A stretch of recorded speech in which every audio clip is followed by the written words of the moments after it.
Қалдарыңыз қалайсыздар? Осылай таңғы сағат 9:30-да тұрып, ваннаға қарай келіп, шашты жинап, бетке күтім жасауға кірістім. Бетке күтім жасап жүргеніме 1 айдай болып қалды.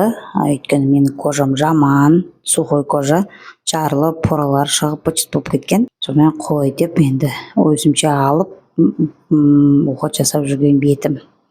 Бірақ енді қазір кожам нормально. Бұрын пудра жақсам да, тоналка жақсам да жаман болып тұратын. Сонымен не керек? Осылай шашты сықитып тарап, ваннадан шығып, светін өшіріп, кухняға келіп, шәугімді қойып, астын қосып, балаларға таңғы астарын осылайынан бердім.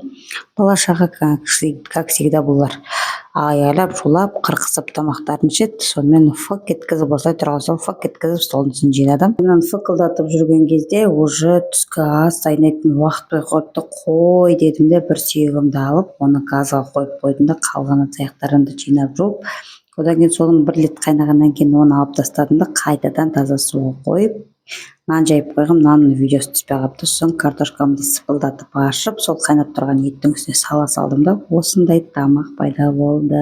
Тағамның атауын білмейді екенмін, айтып ойыма келді, солай құрастыра салдым. Сосын осылайынан тамағымызды ішіп алғаннан кейін қой деп столдың үстін жинастыруға кірістім. Осы бар ғой, біздің үйде тамақ ішкен кезде столдың үсті быт болып кетеді. Бәрі үйде де солай, мен екенмін деген солай ұқпадым.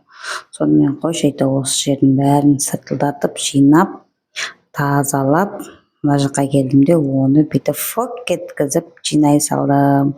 Осылайынан бір таңертең кейінгі түстік уақытым осылай өтті.